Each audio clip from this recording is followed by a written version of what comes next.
Hey, ladies and gentlemen, we'll call the meeting to order. Happy holidays. Welcome to the December Board of Education meeting. Take notice, this public meeting of the Sayreville Board of Ed was emailed to the Home News Tribune and the Star Ledger in accordance with Chapter 231 Public Law 1975. Further, in accordance with NJSA 10:4-621, a copy is posted outside the Secretary's office and also filed with the Clerk of the Borough of Sayreville. Please rise for the pledge to the flag and please remain standing after the pledge. Mr. McEnroe, would you lead us in the pledge, please? I pledge allegiance to the flag of the United States of America and to the republic for which it stands, one nation, under God, indivisible, with liberty and justice for all. Ladies and gentlemen, for those of you who have been coming, you know that I normally do a festive holiday opening to our board meetings, but this week we're actually a district in mourning.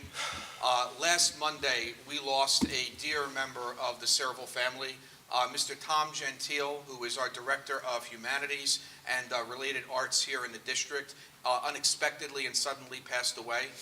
Mr. Gentile was an individual who not only did a phenomenal job for Sayreville, but he built a culture of family among not only his own department within the history department of the district, but within the high school and with the entire district family, as well as with his fellow administrators.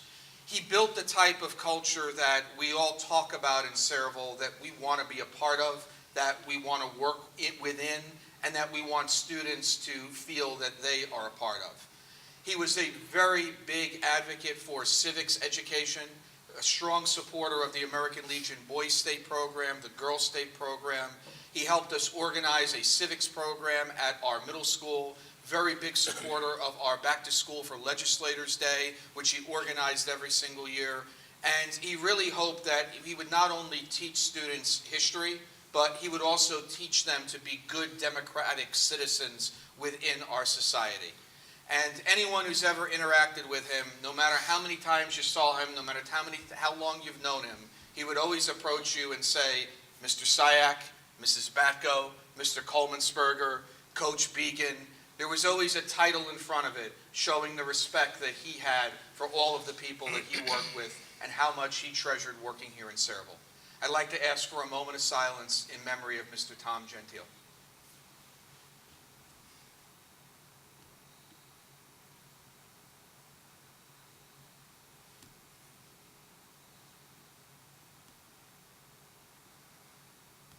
Thank you.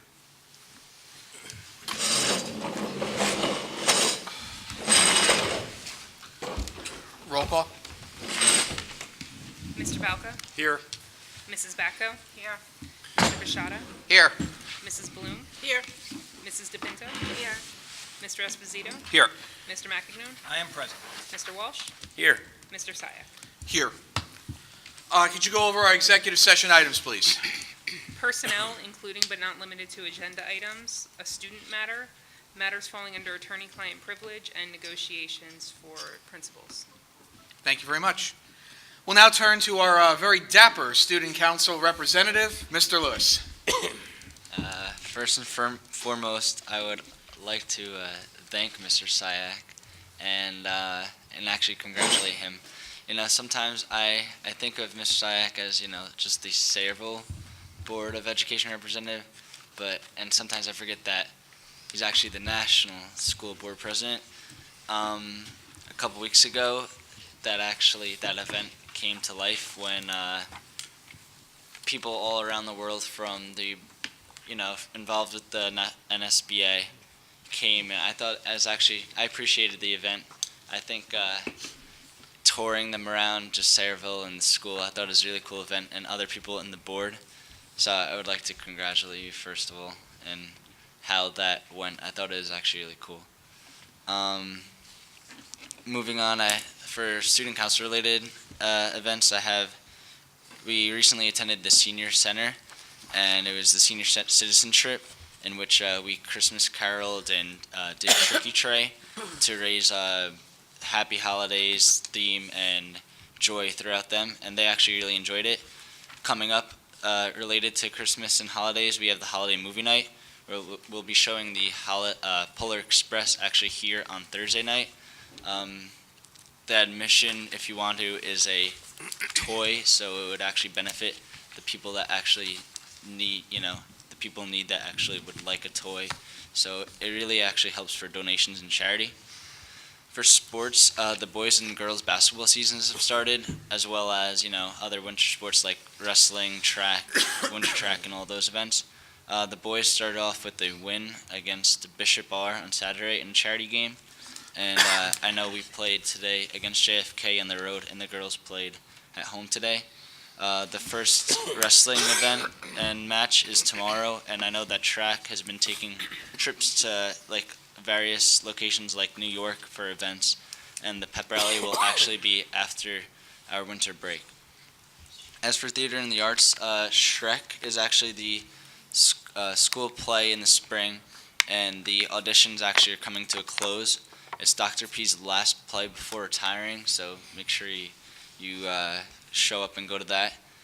There's also a holiday concert that is related to the arts, and they also hosted a magical dinner, which it's a dinner and a show, and people, students, families would go and eat, and while the students of play and theater and band actually presented a mini play.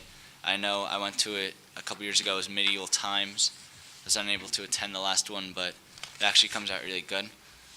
As for other events, Mr. Brown, our principal, is back for the high school, back from a shoulder injury, and on Friday he usually acts as Santa the day before the break, so to spread some more holiday cheer.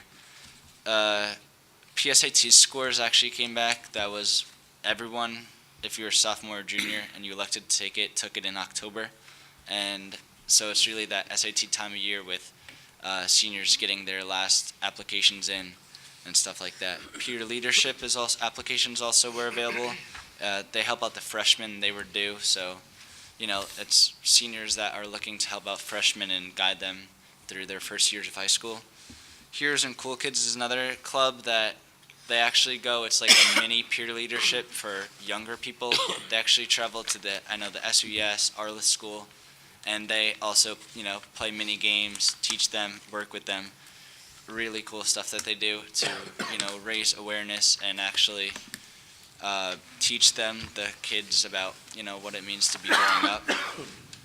A quick follow-up that I have, last time I mentioned the physics day, I did mention it to my teacher to get an approval. He did not get back to me, so that's still pending, so I'll bring that up next meeting.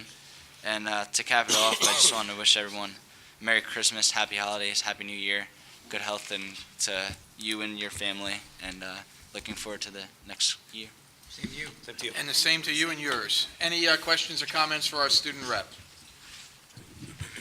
I was going to do this later, but since you're here, and I know you probably want to start the holidays, I just want to extend my thanks for the day in which the National School Board Association came here to Sayreville. It was an absolutely phenomenal day, and the feedback that I got from the board following the visit was incredible. What they saw was a district that, first and foremost, really cared about children, sought to intervene in their lives wherever possible. They saw the warm relationships among the staff, the relationships the staff have with me, the relationships the staff have with our superintendent, Dr. Labby. Dr. Labby has a promise of employment when he retires, as I understand it, from the South Carolina Secretary-Treasurer of the National School Board Association. She made a very strong pitch for him to come down there following his retirement here from Sayreville. Kansas, too. Oh, Kansas as well. The students were absolutely fantastic, and they had commented on the pure talent that exists within our student body. They had a chance to see an excerpt of The Good Doctor. They had a chance to see students perform at our upper elementary school. They had a chance to see our band and cheerleaders perform. They had a chance to see our choir perform. They had a chance to experience the Madrigal Dinner. And they were really impressed at the pure talent that we have here in Sayreville. One of the most memorable moments, I think, for me is when we took the board around town. I showed them the red and white and blue street signs honoring, those who paid the supreme sacrifice for our freedom. And when we came, we also even took them to Tom Nagel's for a hot dog. They had to experience that little facet of Sayreville. But as we came to the upper elementary school, I was on the microphone on the bus explaining to them how we basically built a school onto an addition when we constructed that building and the unique configuration. And I saw some students standing outside, and I thought that they were the Let the Children Lead students that the board would be paired up with, and to an extent, I was right.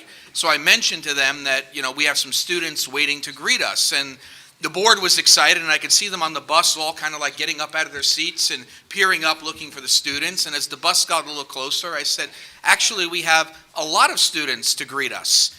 And then as we cleared the property line, I said, oh my God, it's all of them. And the entire upper elementary school was outside cheering for us, holding up signs, welcoming us to Sayreville, and it was a moment that I know I will never forget, and it made such an impression on the National School Board Association. Over the break, I'm going to be writing a press release for the newspaper to get some coverage. I've got lots of photos from the event so we can get some publicity out of this. But thank you to everyone in the district who was such a huge part of this. Dr. Labby, thank you for organizing the entire event. I emailed him early on and said, which administrator do you want to put in charge of this? And I'm sure it comes as no surprise to anyone. He said, me. And he just ran with it and made a day that truly represented all that we are here in Sayreville. So thank you very much, Mr. Lewis, for mentioning that, and I'm glad that it also made an impression on you as well. All right, if that concludes your report, again, you're always welcome to stay, but if you have some gifts to wrap, I haven't gotten mine yet, so feel free to go out shopping. And he is rocking that bow tie. It was a fire drill out there anyway. You know what, we actually talked about that, and I thought that might have been the way they got them all out. But you know what, I'll take it. Yeah, that's right. Okay, we'll move on to our presentations. Our first presentation is Outstanding Service Recognition to Mrs. DePinto and Mr. McEnroe. So I have two plaques here. Dr. Labby, do you want to start off? You want me to start off? You start, sir. Okay. Don't fight over us, just, So, actually, you know what? I'll take both of you out front. beg your pardon. Listen, it's better me taking you out back.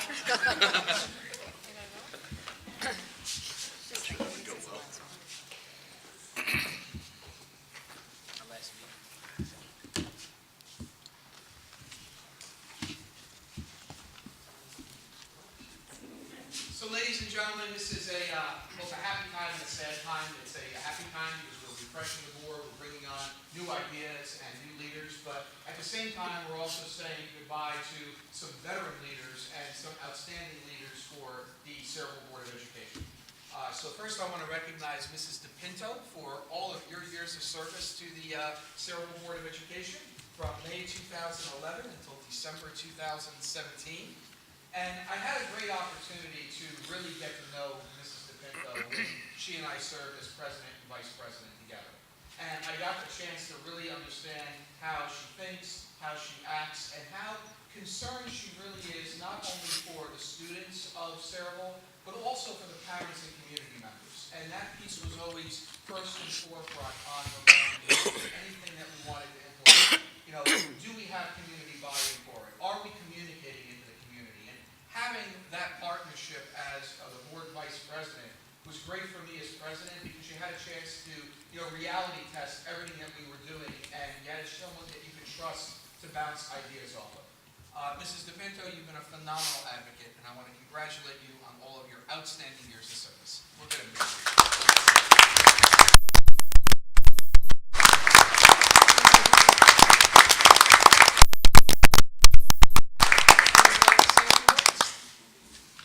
I'd like to thank everybody that believed in me and gave me this unique opportunity to not only appreciate the district as a parent, but also as a board member.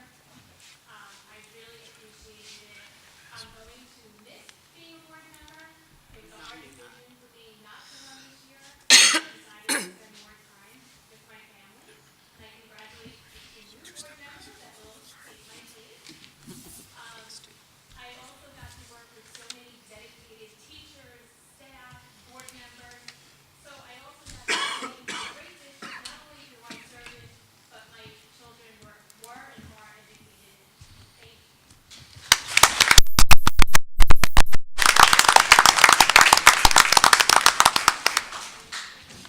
And next we have Mr. McEnroe. He's going to take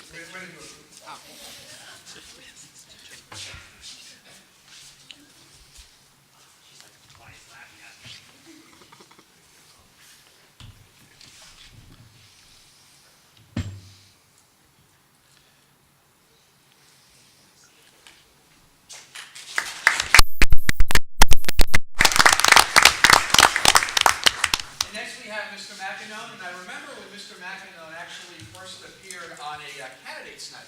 He first appeared on a candidates night when he was running for the Board of Education back in 2005, and you knew that he was a force to be reckoned with. And it was his military background, his military training. He was all about getting to the point, let's get things done, let's stay focused, and he has remained true to that throughout all of his time on the Board of Education.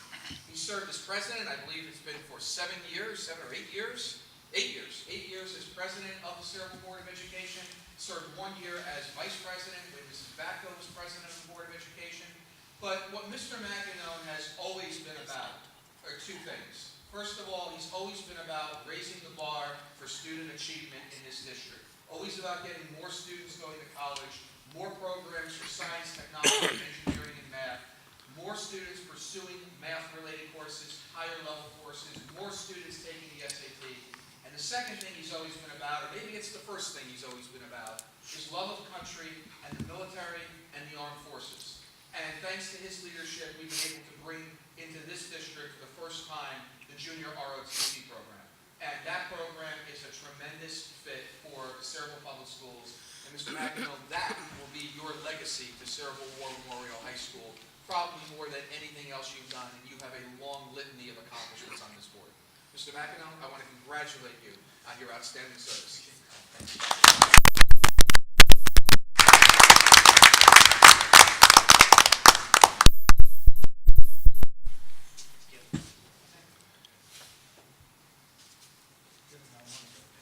Mr. McEnone, would you like to say a word? Okay, that bit. I didn't plan on saying anything, but since Beth did, I have to. I'm not for long speeches, because I always remember, anytime I speak publicly, I remember that Julius Caesar was known for giving long speeches, and they killed him. First, I want to congratulate the new members, Chris and Karen. Congratulations. And I just want to say this publicly, in front of everybody, that I'm absolutely convinced that neither of you colluded with the Russians on this election. It's not going to be it's really been an honor and a privilege to serve on the Board of Education. That's all I've been about. I served my country for 22 years, and I served my community for 12 to 13.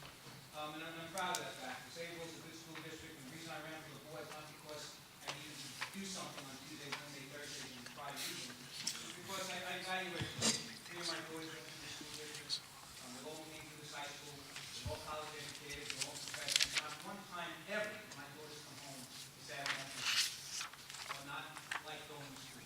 They're all captain teams, homecomings, whatever. They have a great social experience. And I thank all the educators in this district for the young women they come out to be. I learned a lot about running the school district, and the decisions on that side of the table are a lot different than when you're looking at it from this side of the table. And I think you members will realize that when you run for public office and you put yourself out there, you have to be thick-skinned. And you just got to realize that and you press on. And I think it's the worst prison anybody can be in is more powerful people. So you got to do what you have to do. I did learn also that I never want to be a superintendent. And that's not a negative reflection on Dr. Lavin, because it's a difficult job and always somebody's man out. That's just the way the nature of the business is. There are 2 things that I am proud about in my tenure at the board. One of them, of course, was society was getting the junior ROTC program here. When I moved to this town, I was still active duty. The reason I moved to Sayreville because it was a veteran-friendly town. And my buddies from Legion and JW and all the people I associated with, that's what Sayreville was about. And I'm not leaving, I'm staying. Because it's that kind of town. And the other thing that I'm really proud of is that man right there, Dr. Lavie, when we hired him and we used his contract. I can tell you that he's really good. I've seen him firsthand, and he's brought this district forward. There's a lot of things that exist today that didn't exist when I first came on the board in 2005, and that keeps going. And I've seen him at his best, and at his best is I put myself on the disciplinary committee because I feel that's a really important thing in the school district, to get hands-on discipline. Because if you don't have that, you're not going to get a quality education. And when I seen him at the disciplinary committee, we had to remove students from school, and the parents were upset, and how he could de-escalate that situation was something I always marveled at, something I would never be able to do. He's a man of integrity and character, and he's moving this district forward, and I ask the board to continue to support him. To my fellow board members, I want to thank you for the camaraderie. We're a good board. We often may have disagreed on things, but we always respected each other. And that was very, very I ask that you continue to work with the administration. Remember, this is Team Sayreville, and keep moving that district forward. And Mr. Sayak, I want to thank you for the way you represented this district. You and I, we agree about 90% of the time, but what you've done for this, and I was always proud to say at the New Jersey School Board Association conferences, where are you from? I'm from Sayreville. They said, look, that's Mr. Sayak's district. Because you represented us well, and you've been in a position, whether it's either New Jersey School Board Association and now National School Board Association, ever since I've been on the board. And I'm happy to say I was part of this board and with you. And I have a question for you. So what do we do when we actually get the year 2030? That's always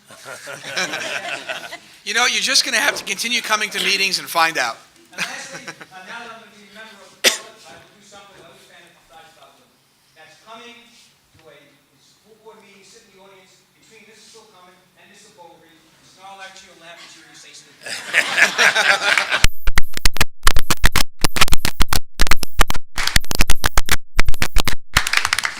Any board members wish to offer any other comments? Oh, boy. Yeah, I'd like to make a comment. First, I'll talk about Mr. McEnone. When I first got elected to the school board, and I made no secret about it, the person I looked forward to working with least on the school board was Mike McEnone. I was convinced that he was against us, he wasn't for education, and as I wrote recently, that was perception and not reality. I'm really lucky to have served on this board with Mr. McEnone. He has, since the day I was on the board, he treated me with nothing but respect. He always listened to any argument I had. He always, and he never hid on issues. It's not easy being up here, like Mike referred to, putting yourself out there. When we had hard issues, he always led. And anyone who's ever served with Mike wouldn't tell you anything different. And we didn't always agree, but he always treated his job with honor and respect and character. And you'll be missed. And I'm not going to talk too much because he's not dead. And I might even get the signatures from him to be on the next time we have an election because we'll miss you. And I appreciate everything I've learned from you and serving with you because you did a lot for this district, and it's greatly appreciated. Next, I'll talk about Mrs. DePinto, who brought me a pen every single meeting I've been to. So Callahan, that's your job when you get up here. I'll give you a slide. But Beth has, again, I've been honored to serve with her too. She's treated this board with grace and served with character and grace. And when this board was at its most trying time, she had family who was, going to be hurt by decisions we made. And she did the right thing because doing the right thing matters. Whether it was perception or not, she showed courage. And I'll be, forever respect you for those decisions you made and the way you served this board. So, again, thank you, and I look forward to seeing both of you a lot going forward. Thank you. Any other comments? If I may, real quick? Yes. Just real quick. I'll be brief, I promise. I just want to thank both Beth and Mike from the bottom of my heart. I guess I'm the newest board member here. I'm finishing my last year, my first term. And when the two people that I saw first, Beth, I saw, she gave me a hug and kiss, hardly knew me, but she welcomed me with open arms to the board, and it's much appreciated. It can be very intimidating, being in your first closed session, not really knowing what's going on or anything, about the district, really, except what you hear. And, you made me feel welcome, Beth, and thank you for that. It was an honor to serve with you. And Mike, you were president my first year. And my first board meeting, you knew I knew nothing.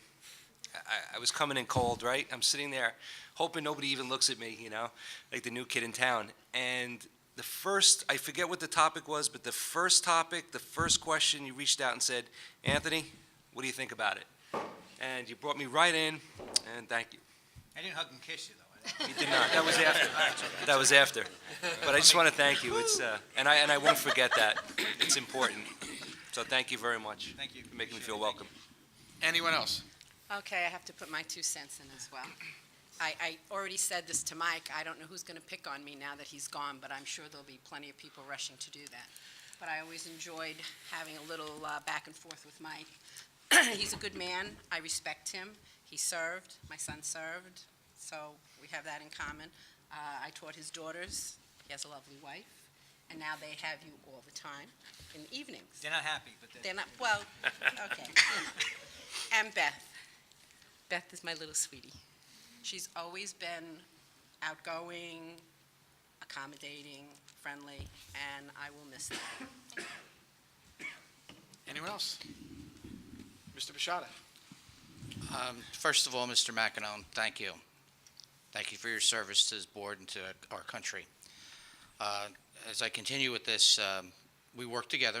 Sometimes we didn't see eye to eye, neither did we. You know, we never came to blows, never cursed at one another, never shouted at one another. Maybe underneath your breath, you know, but we worked together. And what we did is we worked together for the community and for the students' education here in this town. One of the big things Mr. McEnone he had to be on was the disciplinary committee, and he conducted himself as an attorney sometimes with the students that were in there. He was fair, honest, and just to them, and also gave them the guidance to correct what the mistakes they were making, and to become great students, to become great citizens in Sayreville. Again, thank you. Thank you with the ROTC. I know you started it. I've been always asking you when, and you went about it and you got it, and I think it's a valuable asset we've added to this district. Beth, I'm going to miss you. You know, I didn't really want to do contract negotiations, to be honest with you. I'll tell you. I said, I'm not doing this time with the SCA. And Beth put that charm out there and says, come on, we need you. And believe me, a good-hearted person, you couldn't ask for a better person to be on the board. Concerned, yes, about the students, doing things right, making sure that things are done right. Again, I miss you. I will. Thank you, Mr. Bishada. Mrs. Becca? I want to thank both of you for serving for all those years. I know how difficult it is with the time you have spent. Mike and I came on the board together as newbies, and the first thing we actually probably bonded together was over curriculum. And that was always our passion. We must have served 10 years together on the curriculum committee. And I can honestly say we probably disagreed on one critical issue over the 10 years. So we did work together well in curriculum. I do want to thank you for the junior ROTC. It's something that we talked about since our first year on the board. Took quite a long time, but at least you got to see that to fruition. I'm happy about that. I want to thank you for all the work you did in moving the curriculum forward here in the district, and the push and the time that we had spent through many different administrators too, and many different topics. Beth, I'll have to echo Tom on the negotiation part. Beth and I didn't work together as frequently as Mike and I did, but this year we served in a long, hard negotiation with the teachers union. And when it was just the two of us and we talked about Tom, I said, well, go for it. And she did, and she brought him in, and he couldn't say no to her. So the three of us, we worked together. We got a good, fair contract together, and you should be proud to leave knowing that you signed off on that. So I'll miss you, and I hope to see you here again. Anyone else? Okay, Mike, I'd like to thank you for your service in the military and on the board and on the planning board, and hopefully you continue on the planning board to some degree. I learned a lot from you. I always listen to you, and believe it or not, I remember what you say, and I think of what would Mike do in this situation when things come up in my life now. So I'm going to miss you, and I'll still see you down probably 167 Main Street once in a while or something, I'm sure. I will.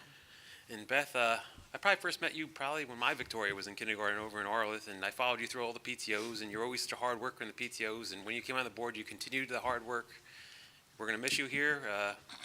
You're still a neighbor of mine, so I'll see you often, hopefully, and good luck.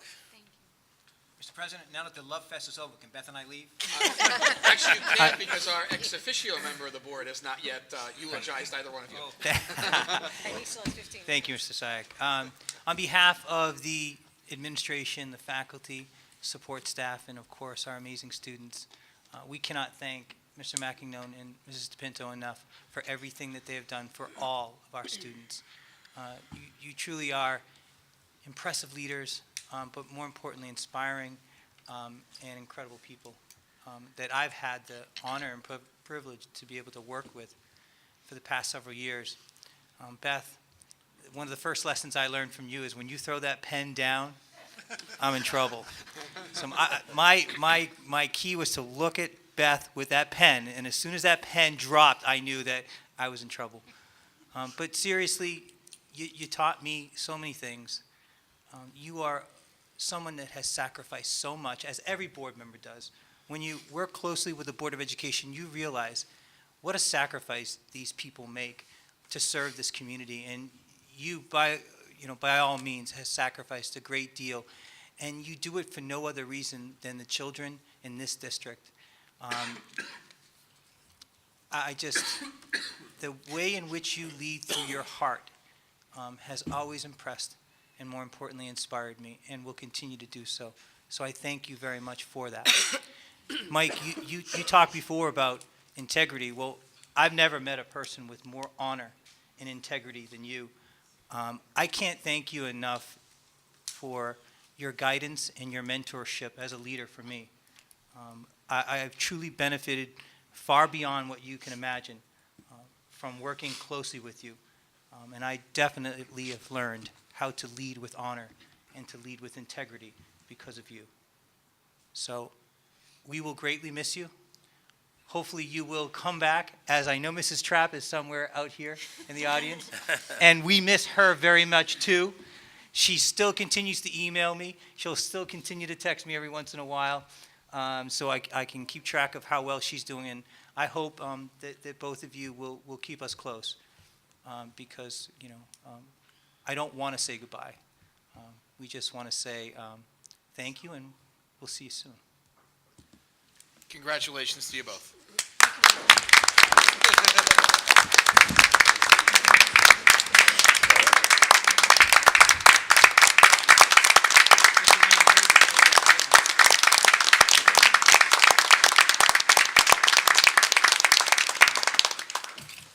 And Mr. McEnroe made me promise that I'd get him out of here by 8:30, so we're going to have to move this along. I almost forgot. I learned the ABCs from Mr. Mackey. Which is what?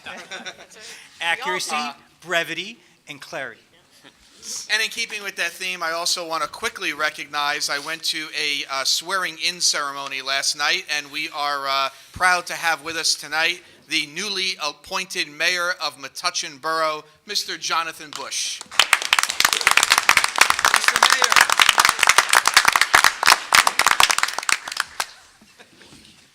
Congratulations, Mr. Mayor. We're glad you could be here. This is my real job, but thank you. I appreciate it. Does your wife call you Your Honor? No? No, not yet?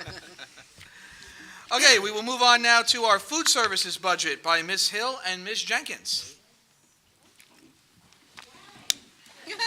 And Mr. Lewis, feel free to participate in this since you're sticking around. Have you done all your homework, Mr. Lewis? Yes, I have.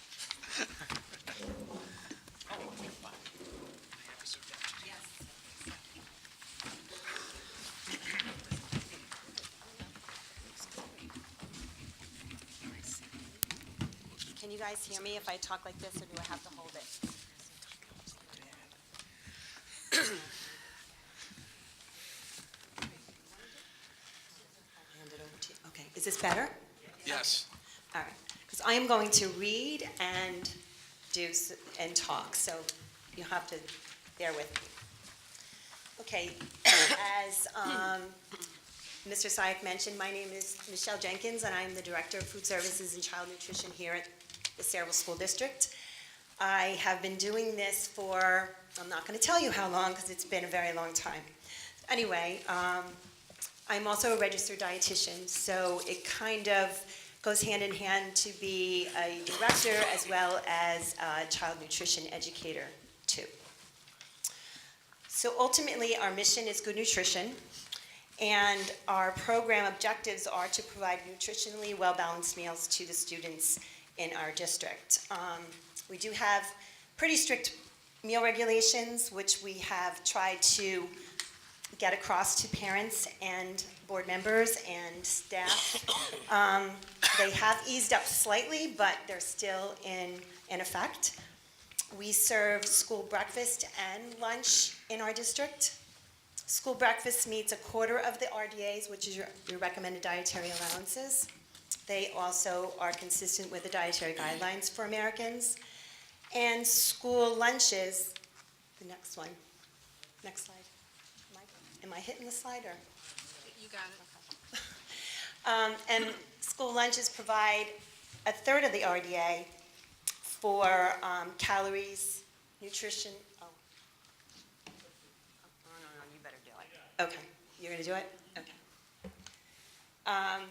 It provides a third of the RDA for calories, vitamins and minerals, fat calories, and whole grains, fruits and vegetables, percentage of fat from calories, etc.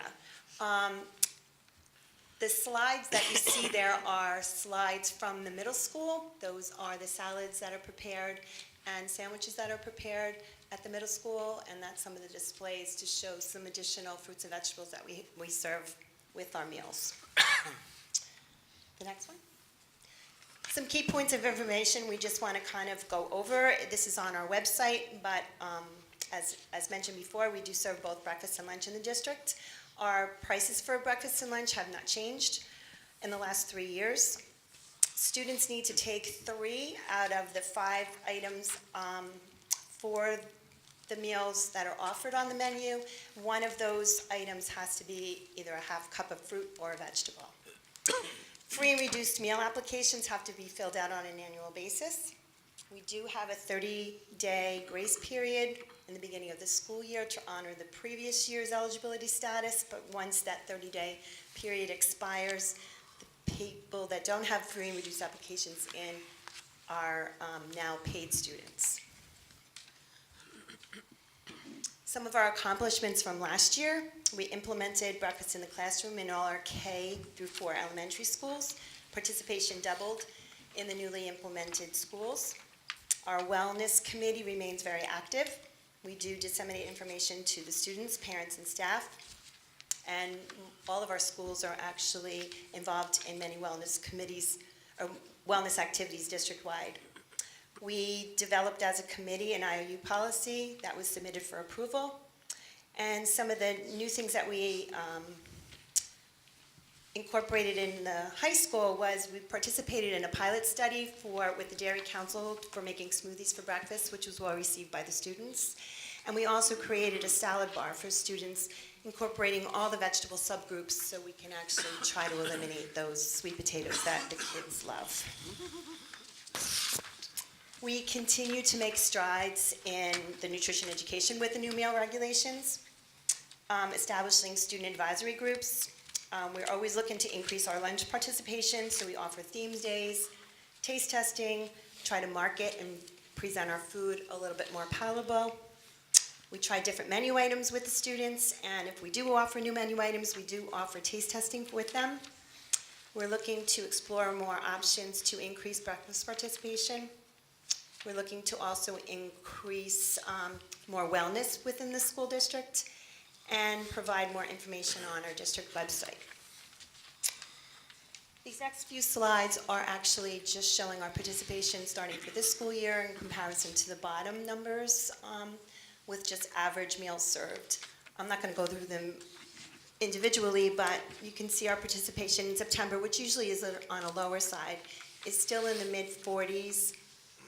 Throughout all of the schools. The elementary schools typically kind of run a little on the higher side, but the numbers of meals served in September this year have increased since over the last 2 years. And then when you look at October, October is usually a bigger month where you can see there was a bigger jump where the elementary schools were over 50%. The middle school and high school were more in the 40s, as well as the upper elementary school. But the number of days, or the number of meals served also was higher in October this year than last.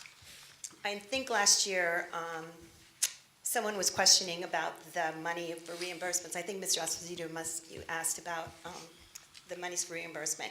For every free child that gets lunch, we do get back a reimbursement rate of almost $3.29, reduced to $2.89, paid just $36.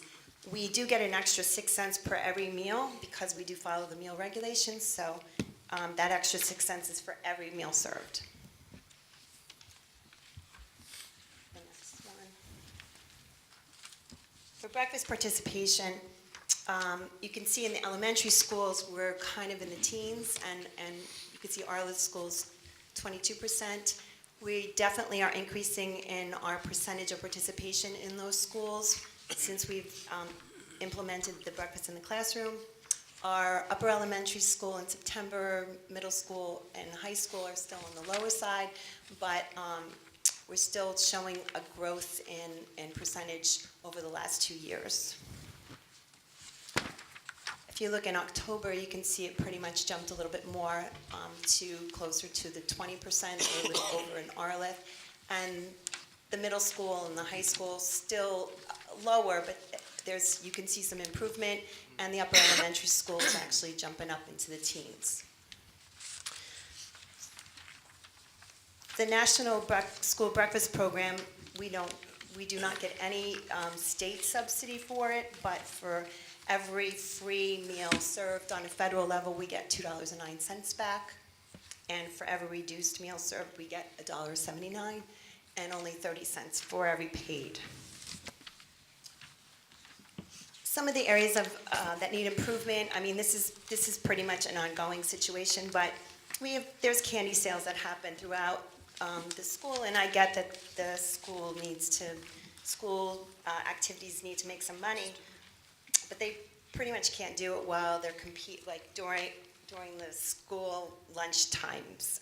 So we try to encourage administration to not allow them to do it during meal times, but if they serve it in the hallways or after school, before school, that's kind of fine. Website communication, we do try to advertise as much of this information on our website, but a lot of times people don't look at the website, so they're not really getting the information. Compliance with the school meal free and reduced applications. We are putting the applications online, so we are getting a little bit more people completing those applications, but it's still a work in progress. And dealing with IOUs, we're still having that issue until we get the policy approved. Next. So what's cooking for this year? We basically, last year, I actually allocated, I believe I mentioned, it was about $45,000 to the DOD for purchase of fresh fruit and vegetables. This year, I allocated $75,000. We've already but we've already purchased over $40,000. So I have $35,000 more left for this school year, which is a good thing. I am actually investigating the use of kiosks to try to boost more participation into the upper elementary school, middle school, and the high school. We're waiting for the IOU policy to be approved. We're looking into more catering for additional revenue, and we are in the process of start to replace some old equipment as needed. We did get the warmers. Thank you, Finance Committee, for allowing me to purchase that. We purchased 2 warmers for the middle school. They got them. They love them. And the refrigerator at Wilson School, I believe, is coming tomorrow. Some of the other equipment needs is we want to try to get those warmers for the elementary schools. I just have to work with Jimmy to see if we have electrical outlets to get those. I'm looking to try to get walk-in freezers and refrigerators for both Arlitt and Eisenhower School. And breakfast kiosks. This equipment wish list is about $75,000, but we'll take a little at a time. And as things need to be replaced, we'll try to get moving on that. The last slide before I turn it over to Erin is, we did a comparison in some of the Middlesex County school districts. I believe someone was asking that question last year as well. And we actually ended up, compared to these school districts, being second in some of the area school districts for participation for both breakfast and lunch. Pretty much my presentation. Does anybody have any questions?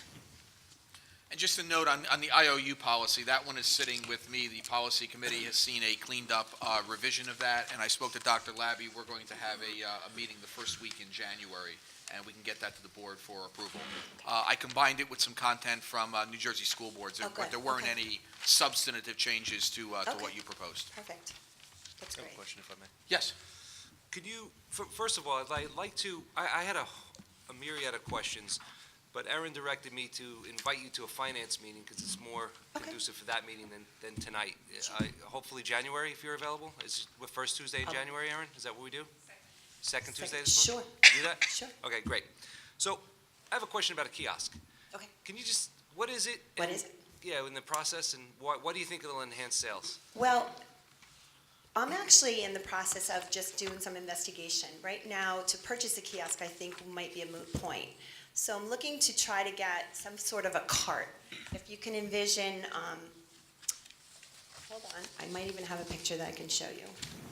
It's kind of like a canopy cart that you could load up with breakfast items, wheel it down to, right now, I think the students at the high school, I'll just use that as an example, enter the building by the gym area, and then they come in this back area.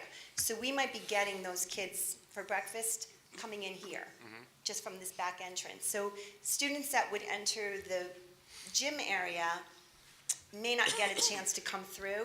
So what we're looking to do is have them do like a grab and go by where the gym area would be. So the kiosk would host, hold on.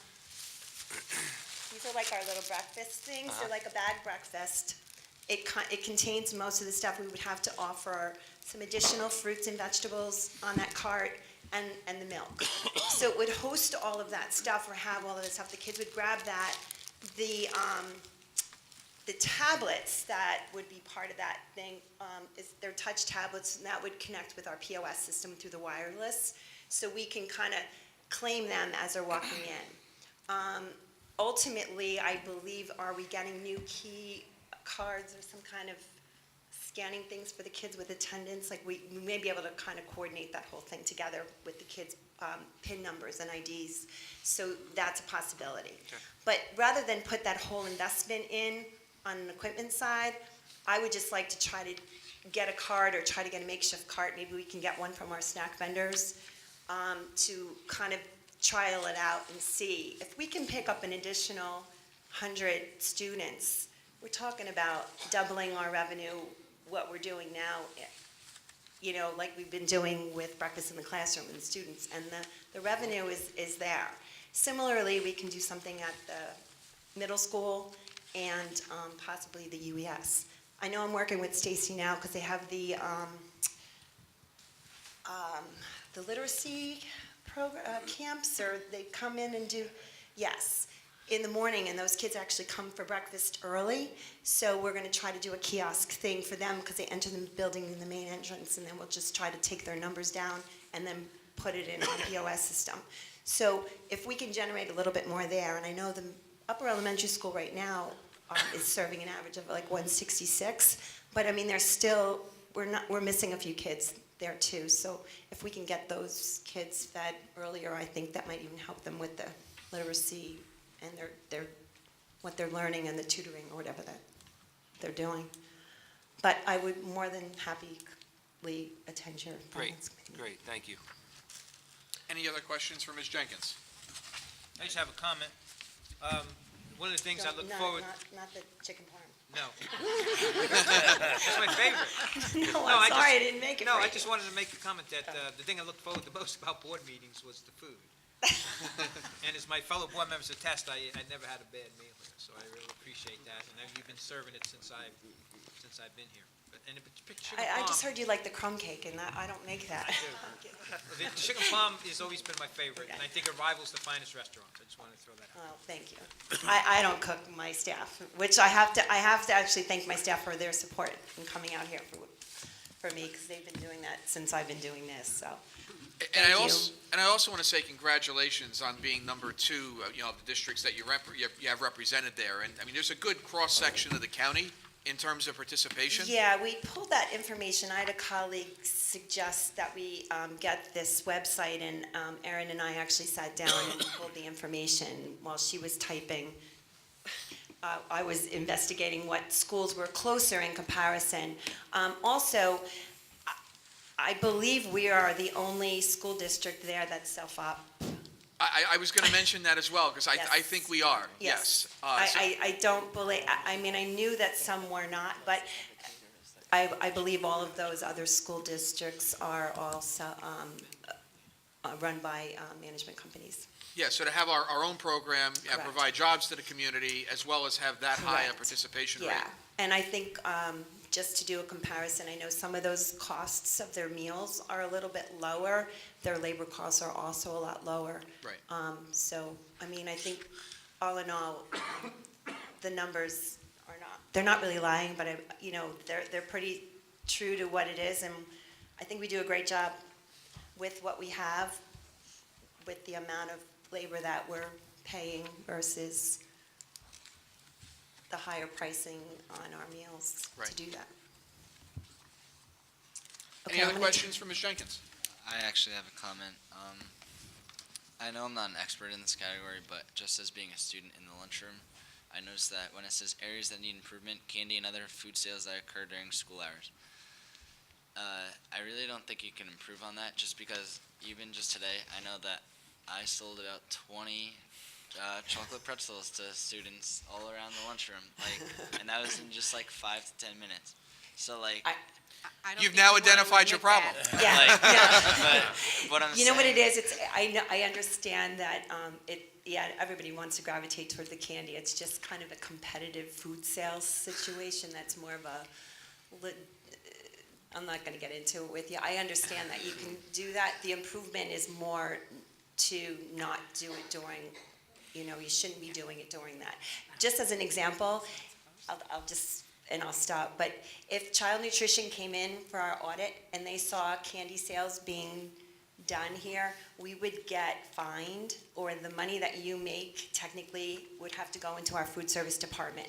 So it's considered a competitive food act. There's kind of rules and regulations. They can be sort of stretched if you're selling it outside of the cafeteria, but bottom line is you're competing with the sales of a program, and it kind of can't be.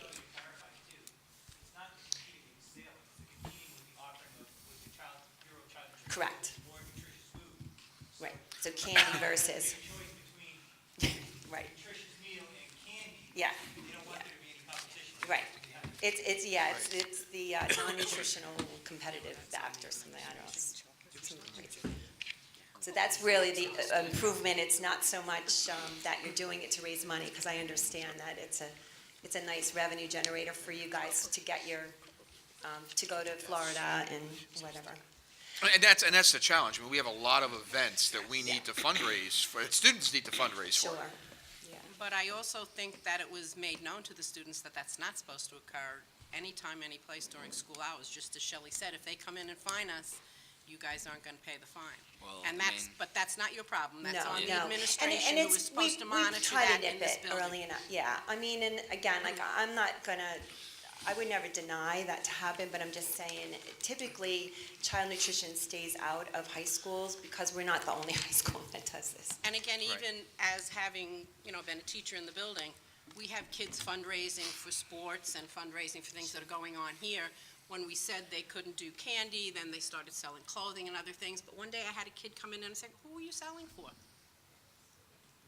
He had to think. He didn't know how to answer. "Oh, who are you selling for?" "Oh, my brother's Boy Scouts." "No, you can't do that here. Put it away or I'll take it." And that was the end of that, It's But it's definitely, it has improved, but that's just an area that's always been addressed, yeah. Anybody else have any questions? Mr. Sire. Yes, Mr. Bishada. One question that I have. I did Legislators' Day, and of course, there was some questions about food. Okay. I was just wondering if you, or maybe the county, can get a hold of who's ever in charge, federal, state, whatever, and bring them in and have a discussion with our student body, then let them know how they feel about the regulations. I think it would benefit both the administration who does this and the student body so they know what's going on. Because again, not everybody's going to eat fruit cocktail, and that may be a requirement in some of the lunchings that you have to give, And one of the complaints that I've heard from the students is a lot of the food that is required, they don't eat, it winds up in the trash. So what I'm saying is maybe we can have, like the Department of Education, I don't know if they're in charge of these programs, or the USDA.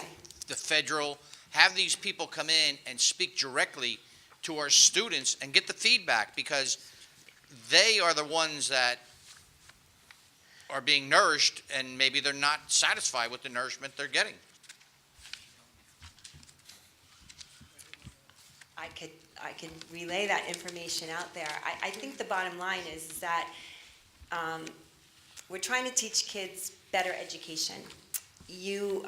That's what we have to do to be in our school meal program. I think some of those regulations are going to lift, but it's hard to say, don't eat healthy. I mean, a child has a choice. If they don't want to buy the meal, they don't have to buy the meal. They can bring the meal. They can bring a meal from home. We have to provide more fresh fruits and vegetables. It's a healthier thing. It's a healthier way of eating. Now, not everybody likes to do that. That's fine, and that's a choice. I don't think that child nutrition or USDA is going to change promoting healthy eating habits. And that's just my opinion. I think that they will take students' opinions, and I think that they're trying to hear what people are trying to say so that they're easing up somewhat on those regulations. But in order for us to get those state reimbursements or federal reimbursements, we have to still follow these guidelines. We don't have to be in the program, but we would lose probably, Erin can go through, we would lose reimbursement of like $130,000 a month. That's substantial. No, I understand it. The reason I ask that is because there's a new administration in Washington right now. I think that they're easing up somewhat. It's mostly on the sodium levels. They're not going to make it stricter, which would make it more non-palatable for students. I think that they may go back. I think I was mentioning to Mrs. Bloom, they may go back to not having a totally whole grain rich program where it would be a 60-40 principle, where you can, just offer more whole grains, but there still would be the white pastas or white rice options for students. I think I personally changed that we took off the sweet potatoes because we were hearing it, or the kids were throwing that stuff away. We really haven't been utilizing that on our menu anymore, and the kids do buy more of the meals with regular potatoes. So the white potato industry is definitely benefiting for the Sayreville School District anyway. Because we're putting out the fruits and vegetables on the salad bar. And so when we offer all those subgroups on the salad bar, you can actually, the kids have a choice. The kids have to take a fruit or a vegetable, but they don't have to take all 5 items. So they have a choice at a high school. So they don't, hopefully they would take what they're going to eat, and it wouldn't get thrown away. But, most of them will take a fresh fruit and a sandwich. And I don't think that's wasted, and I don't think that that's unhealthy, and I don't think it's unappetizing. But that's my opinion. No, I agree with you, but again, our student input, I think, is a valuable Yeah, thing. and I think we try to solicit information from the kids as best as we can, but, as a district, if we decided not to go into the food program under USDA, we would lose out a good amount of subsidy, and I don't know if we're in a position to do that at this point. Any other questions for Ms. Jenkins? Okay, Ms. Hill, you've got the finances to back all this up? Yes, I do. And just as a note, the comparison was from the 15-16 school year. The 16-17 school year, the audits were just finished for everybody, so I didn't have all of that data. So that was the most recent. Our participation was actually better in the 16-17 school year, but again, North Brunswick's could have been better too. So these are the audited figures from the last few school years. As you can see, back in the 13-14 school year, we were operating at a net loss. But then from 14-15, 15-16, and again in 16-17, we were operating at a net profit. And that is to the credit of Ms. Jenkins as well as her staff, and a collaboration with the principals as well because of the participation in our breakfast program. By implementing breakfast in the classroom, we brought in another about $70,000 in revenue. That, along with increased participation in the lunch program at just about every single school. So our participation percentages are growing at every single school. And I think that really is a credit to the department that we have. So even though we do have higher labor costs when you compare it to other districts, they're doing a wonderful job, and I couldn't be more proud of the department. We brought in $107,000 in net profit last school year. My anticipated for the 17-18 school year has changed a little bit from my presentation last year, but I think, again, we're going to bring in a decent net profit this year. Part of that would be because of the increase in revenue from the Breakfast in the Classroom program. If we can also implement something like the carts, that could increase our participation even more. And that is a very big net profit for us when we get that participation. So my anticipated for next school year is a little bit lower. I'm a little cautious, but I think at some point it's going to even out. But we're in a situation where we need to start reinvesting in our program. I know Mr. Sayek pointed out last year in our audit, we had no depreciation expenses anymore in food services because all of our equipment is older.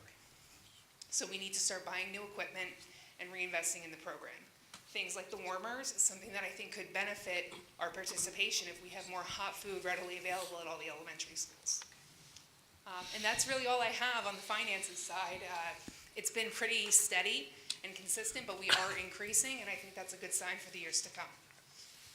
Anybody have any questions for I me? just have a comment. I Yes. remember the 13-14 briefing when we were in a deficit, and the board was drilling Ms. Jenkins about it, and she said she's going to fix it, and she fixed it to the tune of $107,000 in profit. That's significant and noteworthy. I just wanted to point that out in case anybody missed that. And also as a note, in the food service program, we're only allowed to have 3 months of operating expenses sitting in there as almost a reserve. We're at about 1 month of operating expenses, so we're not close to where we would want to be, so that if we did have massive equipment needs in 1 year, we'd be able to absorb that. But I think we're getting there. I think that is a testament to all the hard work that our food service workers do, as well as Ms. Jenkins. What's on the table? Oh, and there's crumb cake. And brownies. And the brownies are delicious. Mrs. Backo? For the anticipated for next year, how much money did you put in there for equipment purchases? Probably about $75,000. Any other questions? Yeah, just one quick one. Why is the drop so large in 18-19? What did you think is going to occur 2 years from now that we're at 28,000? Sales goes up, but we're way down on our, profit, you want us to call it? Supplies and materials, so if we're reinvesting in the program, if we need to start buying more tables, if we need the Is that what it is? cafeteria to fund itself. So it's up here then? I just have to look at it? It's Yeah, it really, if you look right here, supplies and materials. Where are Last year, we were at 79,000. I have 125 and then another 150. Yeah, Because I believe we really need to start reinvesting in the program. okay. So we've brought some money in, but even as every year goes on, I think by maybe next school year, our participation increases will level out. So we're not going to keep seeing those big jumps if we do get the carts in and we're able to increase at the UES, the middle school and the high school. Well, it looks like there's room, Ms. Jenkins, it looks like, we'll talk about this in January, but there's room to improve on breakfast, right? That's our biggest area that we can hone in on. I think the kiosks, I have feelers out in other school districts and what they're doing in their secondary schools. I think this might be the easiest avenue to work with. Again, if we can see a double like we have in the other ones, that's a start. Yeah. And then just through word of mouth or, whatever, I think it can grow. Even to the point where we can even offer like hot, breakfast sandwiches and stuff too. But it's I'm trying to keep the labor costs down slightly.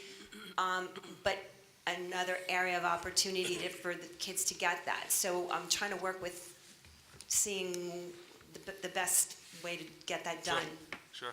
Without spending too much money right away, Right. but then put the investment into it and then broaden it from there. Yeah, the margins are great on breakfast. Yeah, I mean, and terrific. I want to try to do it as long as we have the funding, because we don't get Absolutely. any state funding at all. Federal funding, I don't know, that might not happen. I mean, there really is a big push for breakfast on every level, so we have to do a breakfast improvement plan every year, and they're looking for us to improve our secondary schools. So we're always looking in the elementary schools as well, but at least we've kind of tackled that. It's just really a word of mouth to try to get more and more kids to participate. But we need to I just need to tackle different areas for those kids to get in the building to feed them. Okay, And, great, thank and you. a natural collateral benefit to that is if we can ensure that all of our kids have a nutritional breakfast in the morning, you're going to see gains in student achievement. Right, there's direct correlation, right? Yeah. And also, just to give you an idea of where I came up with the numbers, I looked at the past trends, and I took an average over these last few years, and that's how I anticipated 17, 18, and 18, 19. So last year when I did this presentation, I had my anticipated 16, 17. I think I had about $25,000 to $30,000 as a net profit, but what ended up happening because of this breakfast in the classroom program, our revenues shot up, but our expenses didn't go up nearly as much as I expected. So it's really a very profitable program, and I think if we can make some strides in, especially the upper elementary school, right now we're at about a 12% participation. If we can get that closer to the 20% that we have for the other elementary schools, that would be huge. It is harder at the secondary schools to get that kind of participation in breakfast, but if we can get them over 10%, that would be a big accomplishment as well. Any other questions? Thank you very much. Thank you.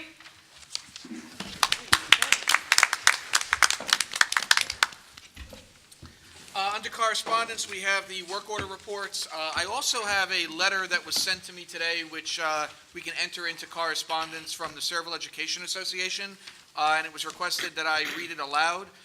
Dear Mr. Sayak, the Sayreville Education Association would like to thank the Board of Education and specifically the negotiations team of Mrs. Batko, Mr. Bishada, and Mrs. DePinto for the way contract negotiations went this past year. The negotiations were very amicable. Additionally, we feel it was a team effort. The Board of Education and the association worked together to achieve a fair, good contract. We appreciate the commitment that this Board of Education has made to the teachers and support staff of the Sayreville Public Schools.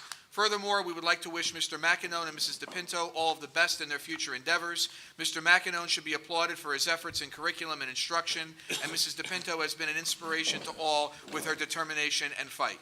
We look forward to working with you, Mr. Sayak, as Board of Education President. We believe that if we continue to work together, our students will benefit. That is why we all work so hard. Have a joyous holiday season and a happy new year. Sincerely, Ken Veers, President, Sayreville Education Association. So if I could pass that down to Ms. Hill, and we can enter that under correspondence. And we'll move on to the approval of minutes. Can I have a motion for the minutes of the November 21st meeting to be approved? So moved. By Mr. Bishada, do I have a second? Second. By Mrs. Bloom. Any remarks on the minutes? Hearing none, roll call on the minutes, please. Mr. Balco? Yes. Mrs. Backo? Yes. Mr. Bishada? Yes. Mrs. Bloom? Yes. Mrs. DePinto? Yes. Mr. Esposito? Yes. Mr. McEgnone? Yes. Mr. Walsh? Yes. Mr. Sayak? Yes. Dr. Labby, I'll turn it over to you for your superintendent's report. Oh, I keep forgetting Mrs. Backo. I did that. Every meeting. I'm sorry about that. Mrs. Backo, district highlights. Give us some good news. Every time. Every time, every time. The Sayreville Middle School is offering a homework club that will run once a week after school. The homework club serves as an opportunity for students to complete their homework after school with supervision. It provides a way for students to focus on their homework without distraction and with teacher assistance if needed. The club will meet on Tuesday afternoons from 2:55 to 3:33. There's a 4 p.m. bus available for students who take the bus home on a daily basis. The homework club is sponsored by the PTO and will cost $50 per student. It will run for 10 weeks beginning February 13th. We have an app for that. The Sayreville Middle School Guidance Department is always looking for new ways to increase the school-home connection and to assist parents to become more actively involved in their child's education. Last month, the Guidance Department launched the Remind app, which can be downloaded for free from either the Apple App Store or Google Play. Yet another way to strengthen the homeschool connection and keep parents informed. Do you know anything about that, what it's going to remind parents to do, what it's for? Do you have any details on that app or beyond what this says? No? I could tell you this briefly. I know we use it, I've only used it so far with the middle school wrestling team, because my son's on it, and they've alerted Yeah, us I to know prep. how the app works. I was just curious what the guidance Oh, well, department was going to use it for Oh, I'm in the assuming middle most school. classroom teachers would use Yeah, it too, as I know homework classroom and stuff. teachers use it. Right, whatever. Congratulations to Sayreville War Memorial High School student Sierra Farrell, who scored among the 34 highest-scoring 10th graders in the country out of a total of 16,175 participants. Junior Mayhem Akhtar scored among the highest-scoring 11th graders out of 16,476 participants. Seniors Kathleen Babin and Jasmine Cower scored among the 121 highest-scoring 12th graders in the country out of 18,621 participants in the Language Arts World Right Challenge Round 1. Congratulations. Renovations of the Sayreville War Memorial High School's TV studio are nearing completion. In fact, the TV students are looking forward to working on a Sayreville War Memorial High School news program that will be filmed in their studio during semester 2. Thank you to Mr. Green and his students for putting together an amazing video for the National School Board visit. And the last one, I think Mr. Syack covered completely. Thank you very much. Moving on, Dr. Labby, your superintendent's report. Yes. ABC. That's right, Mr. McNown, ABC. So here we go, beginning with Vision 2030, Finance and Infrastructure. I direct your attention to number 17, which can be found on page 4. We'd like to thank the Allegiance Retail Service in Islin, who donated over $5,000 worth of earbuds to us. Item number 27, which can be found in the addendum, we're asking you to award the request for proposal for student information software, which will be fully operational and integrated into our school district on July 1, 2018, through the 2022-2023 school year to OnCourse. That will be, we're asking you to approve that as our new student information system software, OnCourse. And that being said, I'd like to commend Mr. Glock Malloy, as well as the committee that he established for the purpose of reviewing the bids and scoring the bids to ultimately select this student information software. Was, as always, it was done very meticulously. And, again, commendations to him and the committee that he set forth with Mr. Woranowitz. Number 28, which can also be found in the addendum, we're asking you to approve a royalty agreement with JSJD Media. It's a school revenues partners contract. They will be helping us to generate advertising revenue. Any questions on those or any other items on the finance and infrastructure agenda? Just a quick question. For 27, we're purchasing OnCourse, and those other on the bottom are just people who submitted a request, or? Yes. That's just a list of everybody who Yes. put in for it? I believe one was eliminated too. Right, on 26. Yeah. But the ones on the bottom, we reviewed all those Correct. companies too. I have a question. I meant to email you earlier about this. Number 20, what exactly does that mean, that we're waiving the policy for these 4 people? I don't feel comfortable voting unless I know what it is, and support services? Is that the transportation? Oh, yeah. It's, Oh, am I in the wrong area now? yeah, I'm ahead your of support myself? services, waiving Oh, the I'm sorry, I'm transportation. ahead of myself. I missed the page. Okay. All right, I'll get there. You Oh, want to answer it and now? by the or way, later? I would like to extend my apologies. The original set of agendas did not have even pages. But I thank Mr. Rowanowitz and Mr. Hockren for making a quick set of copies for us. And I hope everybody in the audience has the complete agenda with odd and even items. And Mr. Esposito, on that item, we've had longstanding policy about, with regard to where students' bus stops and drop-offs are. But if a parent has a work obligation or some other need that would necessitate a different bus stop, and there's room on the existing bus, that's where these waivers come from. Room on the existing bus. Yes, room on the bus that the child Right. wants to go on in order to facilitate a child care or work arrangement. Okay, so it's a non-revenue, it doesn't cost us anything. It's Correct. just- It's a only if courtesy. there's room on the bus. Gotcha, okay, thank you. We've been doing that for years. Sure. And it's a regular agenda item too. Any other questions? Just a comment on the on-course, maybe the February or March timeframe. Can we get a presentation at a board meeting with regard to our rollout, and in particular, the training and communication for our staff for next year? Because I just know sometimes we've had, challenges in terms of us going out and getting stuff rolled out, and then there's always a concern on the staff about training. If we could just get in front of it from a communication standpoint, that might allay some concerns. And that was the reason for us going out now and purchasing it now, so that we can train our staff and be ready to roll it out beginning July 1. Also to give us a chance to migrate our data, which can take a very long period of time too. Right. But because, again, Mr. Rowanowitz and Mr. Glock-Malloy worked with such expedience, we're going to be able to do that. So a presentation would certainly be something we could do. Could you also include how we're going to train the parents and get that information out to them? Okay, moving along to student achievement.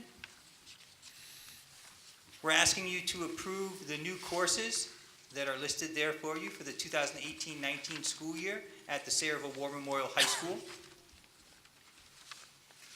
And numbers 2 through 5, as we normally do, we're asking you to approve some co-curricular trips and/or activities, included but not limited to the Arla School Science Family Fun Night, which will occur on January 5th, as well as the ASI Family Reading Night on Monday, April 16th at the Samso Upper Elementary School. Any questions or comments on student achievement? Seeing none, I'll move to personnel. I'd like to begin, first of all, on personnel, pointing out a couple of things. If I can direct your attention to number 7, which can be found on page 11. Ms. Mangia Melli, she actually is going to rescind her resignation as a cafeteria playground aide. She wants to continue in that capacity. And therefore, if you go to number 15, which can be found on page 15, we are going to actually pull her appointment as a paraprofessional. So I'm asking you to, we're going to strike both of those motions from the agenda. Again, we're striking number 7 on page 11, number 15 on page 15, just in reference to Elizabeth Mangia Melli. Okay? As always, we sometimes have bittersweet moments where we have to say goodbye to people, as we did earlier with Mr. Mackignone and Mrs. DePinto. We do have another retirement, and at this time I'd like to say a few words about Mrs. Kudrak, who has decided to retire from the Sayreville Public Schools. Linda Kudrak began her career in Sayreville in September of 2005 as the part-time secretary at the Samso Upper Elementary School, later moving to the Sayreville Middle School in 2007 as a part-time secretary. From 2012 through this past month, Linda worked as the part-time secretary at the Eisenhower Elementary School. Whether working in a school with children from kindergarten through grade 3, the more mature 4th and 5th grade students, or the grown-up middle school students, Linda greets all of the students with a smile and greets them by name. Her amazing ability to remember every student's name, their parents, and some tidbits of knowledge about the child's life endeared her to the students and parents alike at each school that she worked at. Faculty members can always rely on Linda for a smile, a funny story, and a solution to their problem, whether it was getting someone to cover their class, finding a substitute for a day or two, or making an emergency copy. The faculty knew they could always count on Mrs. Kudrak. Dr. Agles and Mrs. Goldman at the Eisenhower Elementary School would tease Linda about her love for the cold weather, and Linda's response would always be that she never gets sick. And it must be true. In her 12 years as a part-time secretary, she had 10 years of perfect attendance. Mrs. Kudrak is a professional whose services will be truly missed. We wish her a healthy retirement as she starts her new career as a part-time caretaker of her beautiful grandchild. On behalf of the administration, faculty, and support staff, as well as our students, we congratulate Mrs. Kudrak on her retirement and wish her nothing but the very best in everything that she does.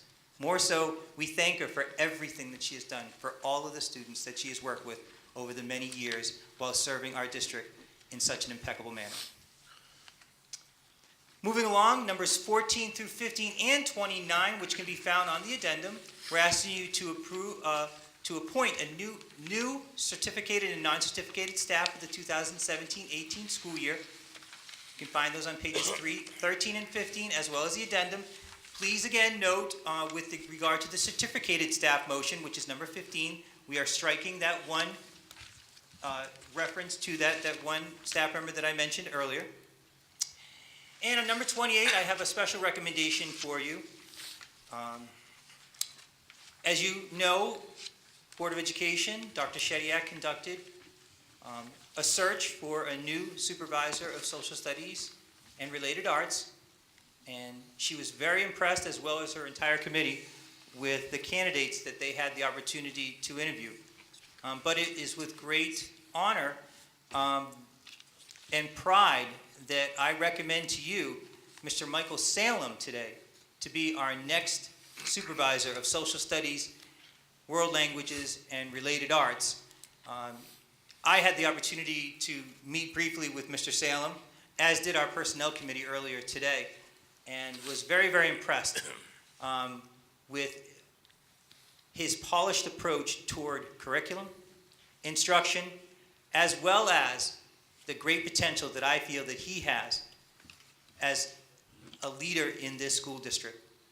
And on a side note, a very interesting side note, as many of you know, I had the privilege to do my student teaching in Sayreville back in 1993, while I was also a substitute teacher and a football coach. Mr. Salem, as well as two other staff members in our district, were in that fourth grade classroom that I student taught. So reconnecting with him just recently, for me, brought goosebumps to me.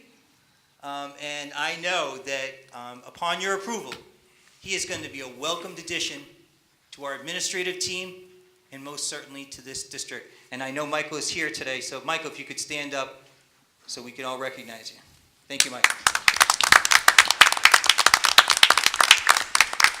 Mr. Sayak, that concludes my report. I just have a quick question, Dr. Labby. It says in Michael's assignment here, extracurricular activities.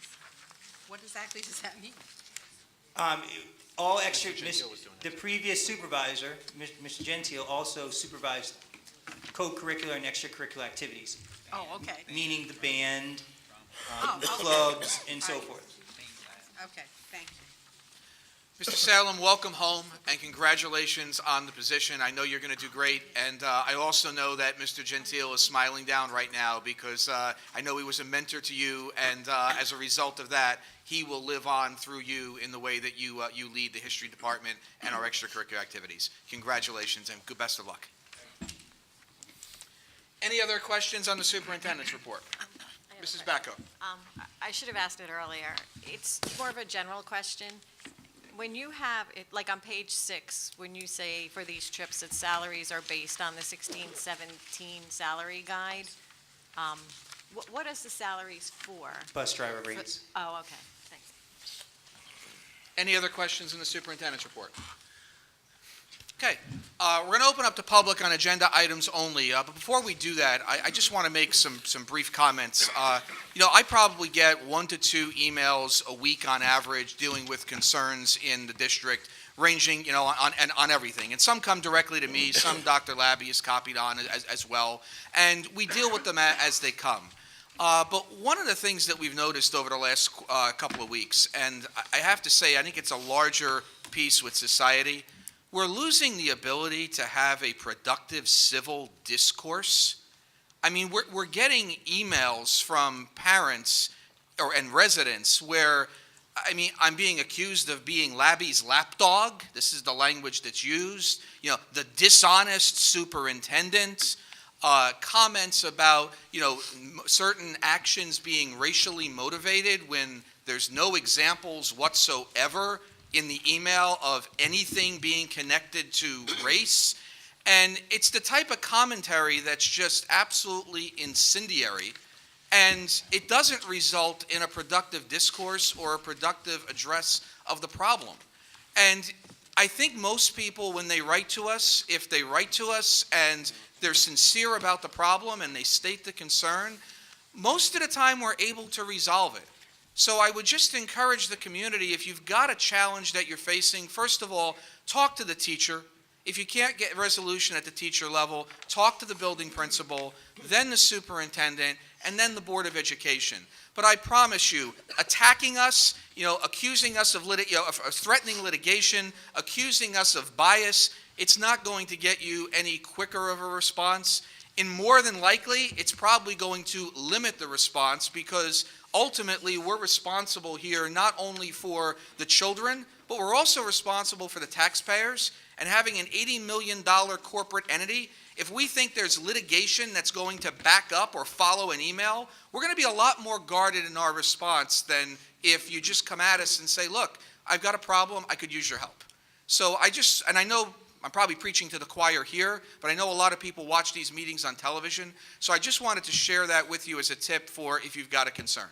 So with that, this section is for agenda items only. Anyone from the public who wishes to address the board, please come to the microphone and state your name and address for the record. Okay, hearing none, we'll close public, and I'll take a motion to approve the superintendent's report. So moved. By Mrs. Bloom, do I have a second? Second. By Mr. Walsh. Are there any comments on the superintendent's report? Hearing none, roll call, please. Mr. Balka? Yes. Mrs. Backo? Yes. Mr. Bashada? Yes. Mrs. Bloom? Yes, but I'm required to abstain on number 28, under personnel. Thank you. Mrs. DePinto? Yes. Mr. Esposito? Yes. Mr. Macagnon? Yes. Mr. Walsh? Yes. And Mr. Syak? Yes. Okay, we're moving on to the balance of our agenda. Are there any committee reports? Mrs. DePinto? For the last time. Student achievement met. We talked about Staff Development Day. It went well. There were lots of offerings from the inside and the outside. Talked about high school career academies. Different staff members went to different school districts to see how other schools ran their academies. We talked about the standard-based report cards. We also talked about Fontes and Pinnell moving to grade 2, and we talked about the ESSA reports, which will be released in January. Okay. Any comments or any other committee reports? Infrastructure. Infrastructure. The Arleth windows will start sometime around January 18th, as soon as they come in. That'll be put in during after school hours, so it won't be any disruption to our students. The Truman partitions are up and functioning. There is a work orders in progress right now that have to be, a checklist has to be gone through. There's a checklist also that has to be completed on the middle school windows. Future projects, we're talking about possible roof replacements here at the high school, possibly at Slover and future capital projects. There are some issues with the inclement weather, with leaks which are being taken care of. We're going to look into the budget in future projects, such as a football field, all-purpose field, windows, second phase for Arleth, and the Slover boiler. And we have on orders more signs to notify the public that you can't walk your dog on school property. Okay. Any questions for infrastructure? Any other committee reports? Mr. Esposito, Finance Matt, do you have any reports or any updates? I missed the last finance meeting. I was at a year-end meeting in my office, and I couldn't make it. Oh, okay, so I'll bring who is? Yaron, you want to bring us up to speed? I apologize for putting you on the spot, or I could do it next month. Next month. Yeah, I sorry. just don't have the printout with me, and I have no. Yeah, I wasn't memory there. I didn't anymore. want to speak to it, but Well, the bulk of the meeting just pretty much entailed, at least the critical part, were the two agenda items, the one for on-course and the one for the revenue advertising agency. We spent most of our time talking about those two. Okay. So, did we ever come to an agreement on that? Did we? They're on the agenda. They're on the yeah, agenda. they're on the tonight. agenda, we Yeah. just, Okay. Any other committee reports? All right, the only other committee report that's listed there is a delegate to the New Jersey School Board Association. I already gave the update from the NSBA perspective, but the other piece of legislation that's pending in Congress is the tax bill, and NSBA has taken a position of opposing the tax reform legislation for two reasons. Number one, in particular, for a state like New Jersey, the loss of the deductibility or capping the deductibility on the property taxes as well as the state income tax is going to be detrimental to education because, again, it's basically capping the amount that individuals can deduct from their federal taxes as a result of money that they're paying the state. It's also double taxation.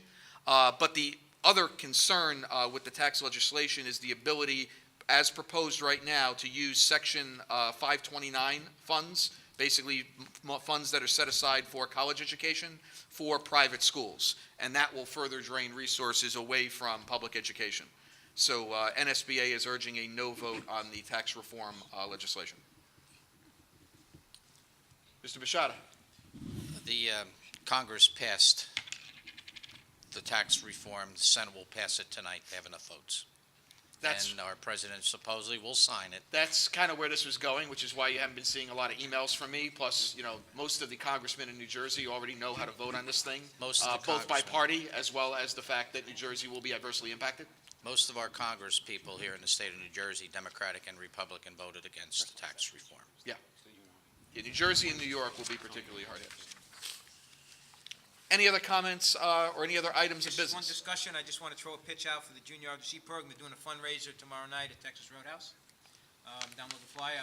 Myself and Gail are going to be there, and I would invite everybody from the board, a little camaraderie, if you want to show up and come, and after all the nice things you said today, maybe I can get a dinner out of it. Very good.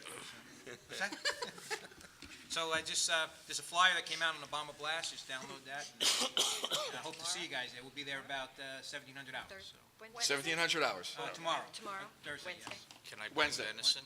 No, Thursday, excuse me, Thursday. Thursday. Oh, it's Thursday. It's Thursday. Thursday. Did I say tomorrow? Can you You said You said clarify? tomorrow. Let me try that pitch out again. It's Thursday, 1,700, what time is that? 5 o'clock. Okay, thank you. No problem. Thursday. Any other items of business for the board? All right, hearing none, we'll open up to public for any item concerning the district.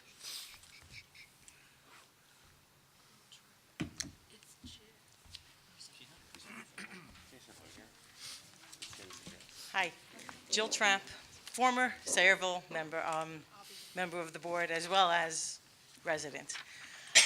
Lisa, Helen, and I, as well as many others, we really do appreciate the hard work, commitment, dedication to the community, staff, and especially the children, to all of you, but tonight to Mike and Beth.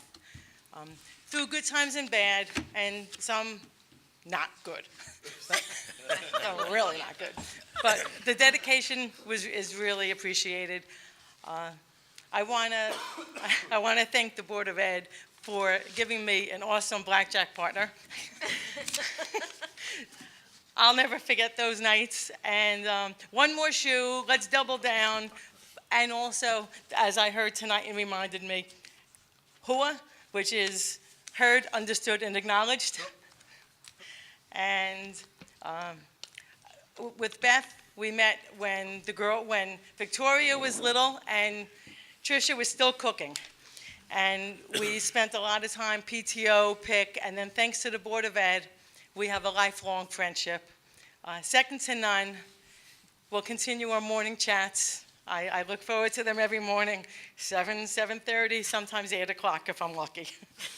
I hope and pray that you enjoy the newfound freedom, as I have. After tonight, you get to go home, kiss your kids, kiss your family every night. It's awesome to be able to do that nightly. And to everybody else, please have a safe, happy, healthy New Year, Christmas, Hanukkah, Kwanzaa, Diwali, and thank you very much. Thank you, Mrs. Strapp, and it's great seeing you again. Anyone else for public? All right, hearing none, we'll close public.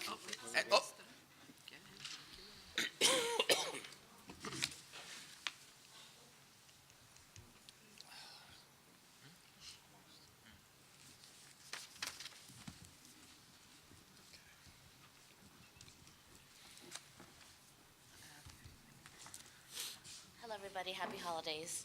Happy holidays. I wrote some notes down because I'm super sick, but... Oh, I'm sorry. My name is Julie Ott, and I have a 5th grader at the UES. I wrote some notes down just because I am super sick, and I think I'm going to forget things. So I'm going to start with a quote that I saw in a presentation, and it said that it doesn't matter it doesn't matter where the child begins, but where the child ends up. And I saw that quote and had a really visceral reaction to it, because for me, it does matter where a child starts. I think that the starting point of a child's education is the infrastructure that keeps a child steady. And if we're really thinking about this, and I'm seeing these new presentations that you guys are putting out, that made me really concerned. So I have a son that just received his standard report card.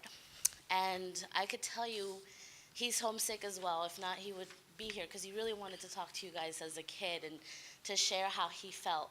I recorded it, but I don't want to belabor the process. I can send it to you guys.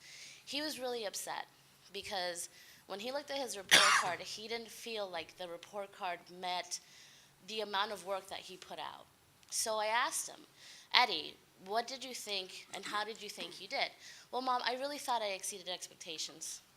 And I said, really, why? And he's like, well, they said that exceeding expectation means going above and beyond. But what does that mean? So my first question to you is, how is a child supposed to understand when he meets expectations and then he exceeds expectations? Because when I asked my child, have you been explained what the difference is and what you're being measured on, he said no. I said, well, my child's a little scatterbrained, he's not Angel, I know what I have at home. So I asked some friends, and they said the same thing. We don't really know what we're being measured upon. And I think, wow, that's a big, big red flag for me. So that's my first question. What is the difference, and how are we measuring that? And I don't know if this is where someone answers back or I should continue. I've never done this before, so you have to guide me a little bit here. Dr. Shediak, do you Sure. want to, I can respond, but you probably better qualified to answer. Sure. Well, I don't know if you've seen the rubrics that are online. I have. You have, okay. And the rubrics explain, I think, pretty clearly marking period trimester by trimester or marking period by marking period for each standard where a child falls in the continuum of needing support, approaching the standards, meeting the standards, and exceeding the standards. Okay. It's laid out there.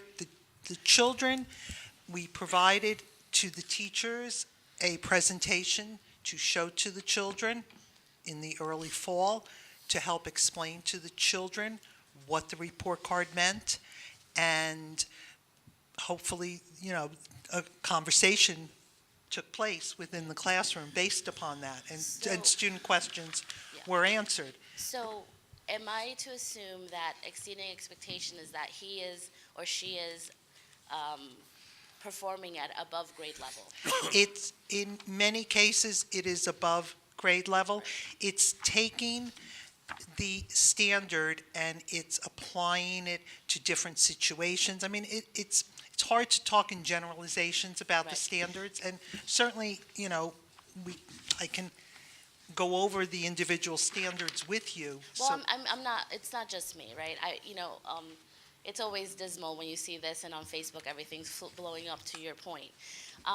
But it is a lot of us. A lot of us are confused. And I'm not talking about 5 or 10. We're talking about hundreds of people that are like, we don't even understand where our kid is. So when I emailed you in September, and I asked these questions, and my question was, how do we know if somebody's exceeding expectation? And you shared with me that it's when they're performing above grade level, and I can forward you the email. Now, I asked my son, are you seeing anything that you should not know or something that's challenging? Because if the teachers are not putting assessments together that are asking questions that are above grade level, that would be the 6th grade curriculum, how are students getting ES score marks? Okay.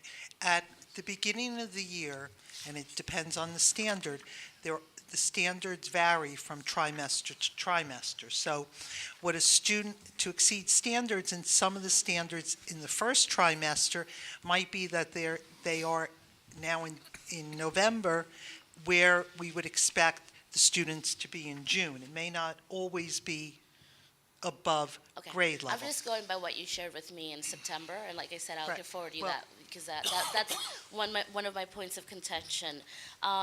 This is not a critical question. I'm just wondering, Please. we did a video on this. Dr. Shediak did a presentation Yes. at the UES. At the Yep, UES, and I yes. saw the recording. Yes. Okay, so you did, all right, I just want to make sure you Yeah. saw the video. Yeah, I 'Cause saw the that video. might be helpful in this too. Yeah, no, absolutely. I saw the video, but also that's a one-timer, right? And Right, and I think only like 70 people saw the video, and we right. got like No, 900 I'm affected talking by about this. just like within. I'm just talking with parents, but that was a one-time situation. Right. Whereas you guys are changing. So I have a 17-year learning and development experience. I come from academia. I come from this background. I'm just in corporate now. Mm-hmm. So when you're changing you're completely changing a system. It takes more than one time to have a presentation on a PowerPoint to really change the thought leadership and have people actually understand what you guys are doing.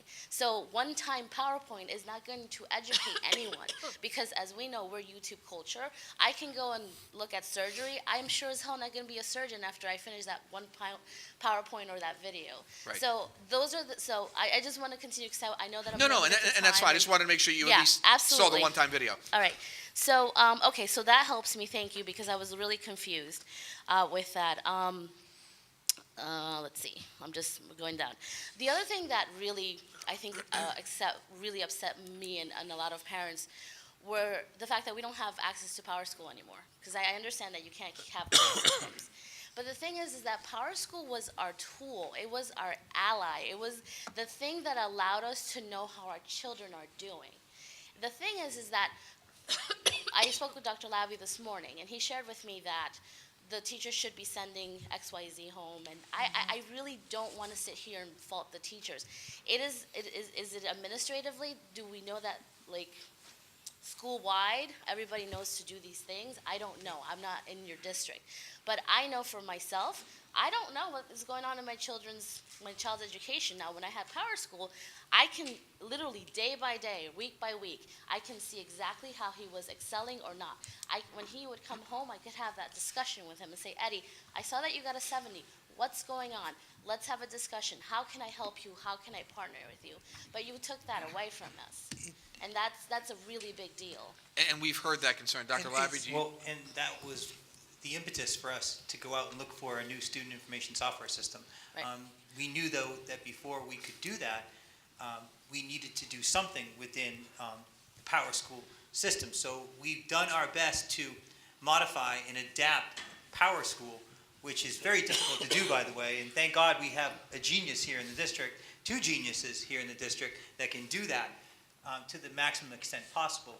But I know that one of the major criteria in which the committee that I referenced earlier, led by Mr. Woranowitz and Mr. Glock-Malloy, was to make sure that whatever student information system we went with, they would have the capability of putting up a platform that was friendly for standards-based report carding or grading, to which now our parents can go back to utilizing the student information system to get a real-time feel about how well their students are performing in the classroom. So my question is, why didn't we wait for that? Why are we going backwards? I mean, my son's a 5th grader, so in 6th grade, he's going back to the same thing that he was sort of already exposed to. And if I'm not mistaken, as a 5th grader, he's supposed to be prepared to what's coming in 6th grade, not 4th grade. So I don't understand why that, like, how did that happen? How did we not, not only this grade thing, and I'll get to that later, but also our intrinsic and external motivators are gone. I can tell you that at least a dozen of my child's friends don't feel motivated to be super achiever because you guys took honor roll away. And I don't understand how as educators, we sit here, everybody here works, right?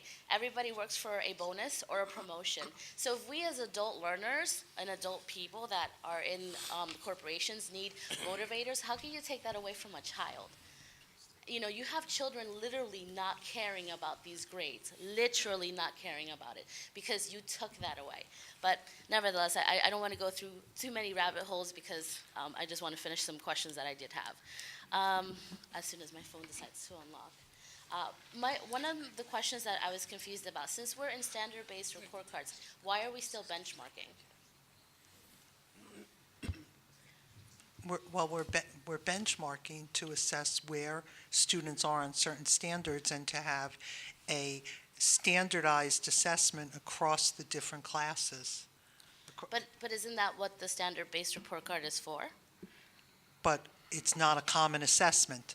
A benchmark is a common assessment that's taken by all the students at a particular grade level at the same time, under the same conditions. So, but Common Core is supposed to be a baseline of education where everybody is supposed to be learning the same thing, so I'm not sure, but, okay. Well, Common Core, first of all, we don't use Common Core in New Jersey. We use the New Jersey Student Learning Standards, which are based upon a lot of the Common Core. And those are the standards to which we teach. And what the standards-based report card is doing is measuring the child's continuum of growth in achieving those grade level standards that we are teaching to. And a benchmark assessment is designed to measure.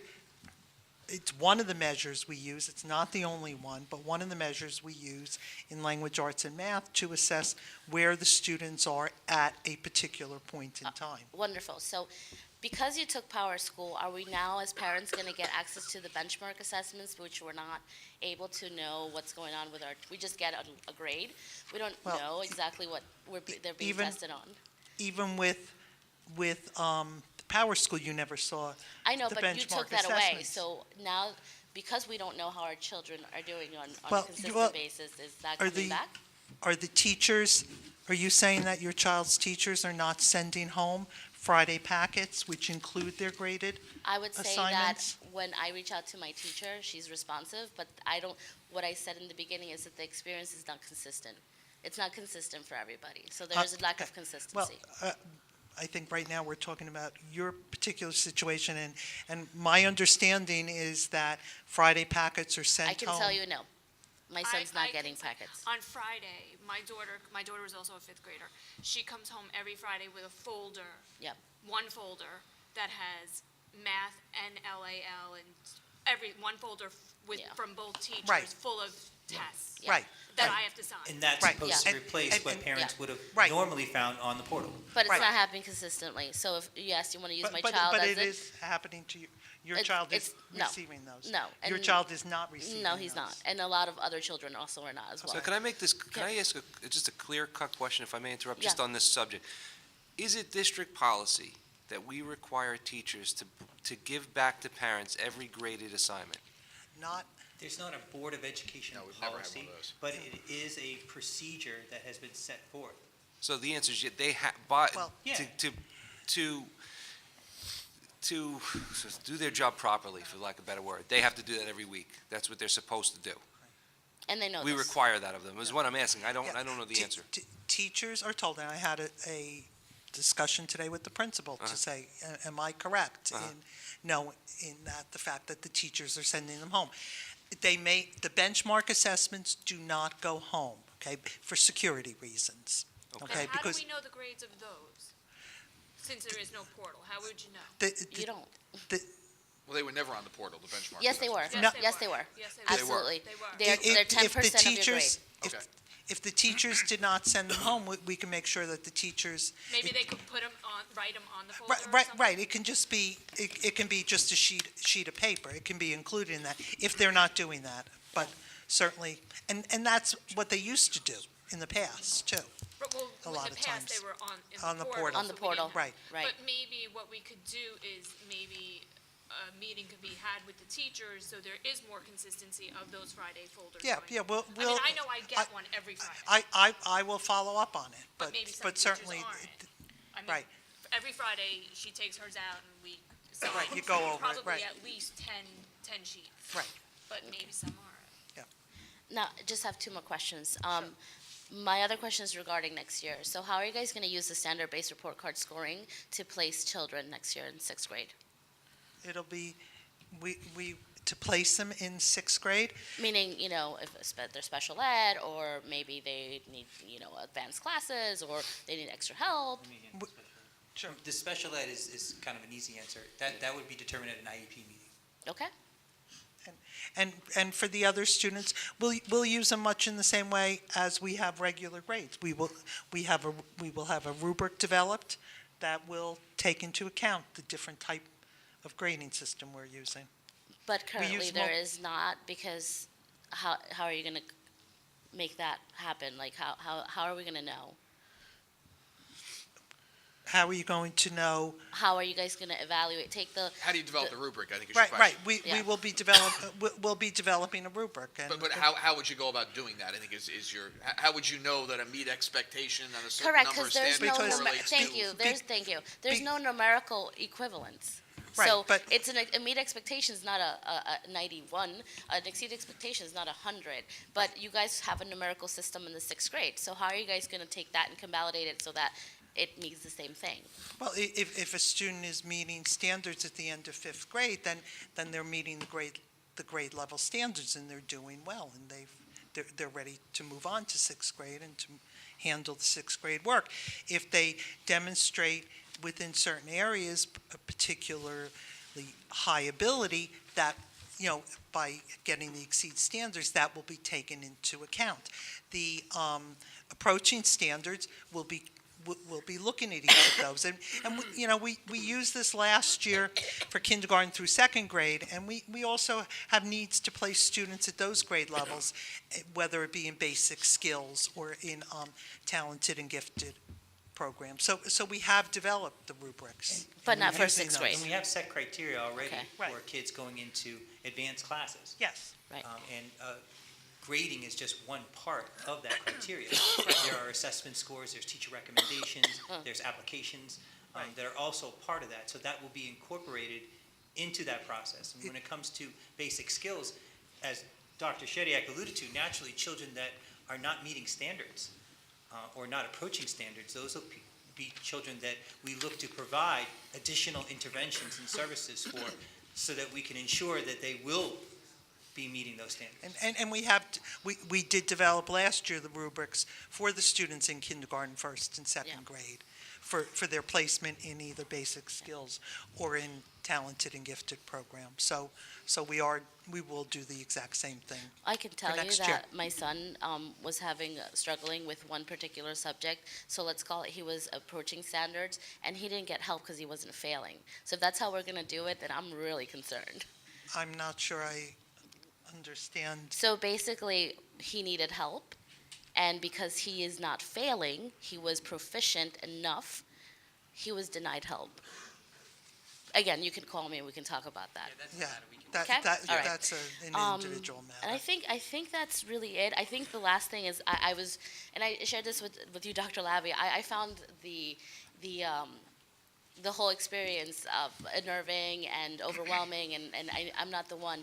And I think that what was the most laughable is when you guys are evaluating my child on spelling and grammar, and there's a blatant misspelling of a word on the standard. It's embarrassing because you're not holding yourselves accountable for the same standards that you're holding my child accountable. And it's persevere, not whatever other word I Not want. preserve, yeah. Yeah. And Mrs. Ott, Yeah. I want to say, Mr. Sayak, you spoke earlier about different interactions that you've had with parents, and I got to say that I've had nothing but positive interactions with Mrs. Ott. She'll tell you how she feels. I do. And I respect and admire her for that. We've always had incredible conversations, and I do appreciate those conversations. And furthermore, I appreciate the fact that she brought this to my attention this morning.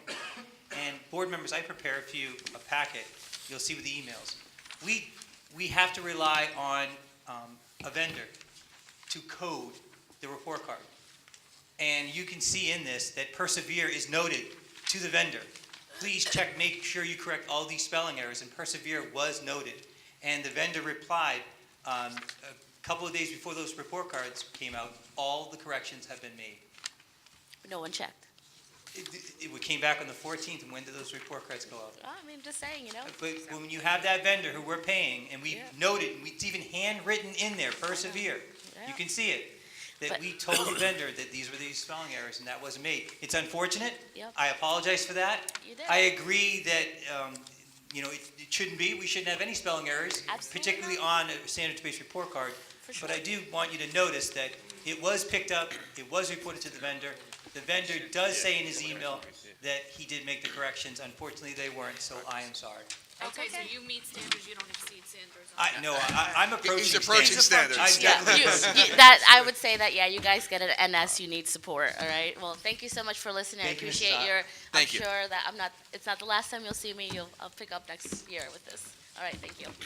And look, I know that the standard base, you can sit down. I know that the standard base report card rollout was a little bumpy, and that's one of the reasons why.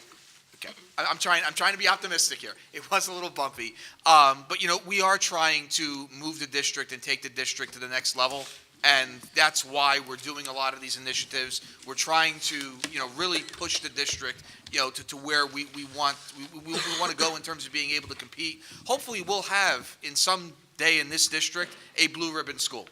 I would love to have a blue ribbon school. But by the same token, I think what you also saw tonight when we talked about the new on-course software that we're rolling out, one of the questions the board asked is, look, can we get a presentation in February or March? How are we going to train the staff? Mrs. Bacco asked, how are we going to communicate to parents? So that we can kind of shore these things up and just bring the focus on the communication and the implementation and the training up front first and foremost, so that maybe our next rollout not only is moving the district forward quickly, but also is a little bit smoother. We're gonna continue to work on it. We're gonna continue to get better.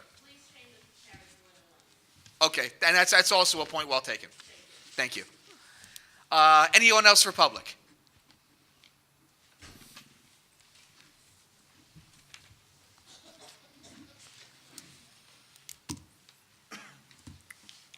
I'm sure you know, Robert Huntington, 28 Robin Hood Drive. Are you at all concerned with the amount of HIB occurrences in the middle school and other schools going on? The board is always concerned whenever we have HIB incidents and we address them. What are you doing to fix it? We're going to fix, that's too vague a question for me to answer. How are you going to lower the amount of violence in the middle school? First of all, I wouldn't consider there to be an excessive amount of violence in the middle school. I know you described the middle school as a war zone. I really don't think that that's an appropriate characterization. It's real close. I don't think it's anywhere close to a war zone, and Mr. McEnone has actually been in battle, so he can certainly comment on that piece. But Dr. Labby, can you just talk generally about our process for interventions and how we address bullying and student discipline issues? Well, first of all, we follow the procedures outlined in the anti-bullying statute as well as the regulations. No, you don't. All right, hold on. Can I step in? Yeah, if I can. You've asked a question. Sure. I'm getting an answer. Let's allow Dr. Labby to answer your question. We also provide a number of different types of intervention services and programs. We have many grassroots programs at the middle school that we utilize to work with our students to teach them the message about violence prevention, as well as teaching them an appreciation for the differences in others. The middle school is currently in a Rutgers collaboration with the Department of Education on school climate, to which they've already been commended by both Rutgers and the New Jersey Department of Education for some of those activities that we are already doing, as opposed to the other 25 to 30 districts that are in the same grant program. In the meantime, the district also has a bully prevention software that we're using as part of another grant that we received from the Federation of Education Administration. Finally, both SAMCEL and the middle school are currently exploring a variety of different character education programs that, once again, promote conflict resolution and an appreciation for differences in others. Currently, they're looking at the responsive classroom model, which is also being implemented. It's also being used by all of our elementary schools. Thank you, Dr. Labby. It appears it's not working. Thank you. Thank you. Anyone else for public? Hearing none, we'll close public. I'll entertain a motion to adjourn. Moved by Mrs. DePinto, second by Mrs. Bloom. All in favor? Aye. Opposed? Carried. Merry Christmas, Happy Hanukkah, Joyous Kwanzaa, and I will see you all in 2018. Have a Happy New Year.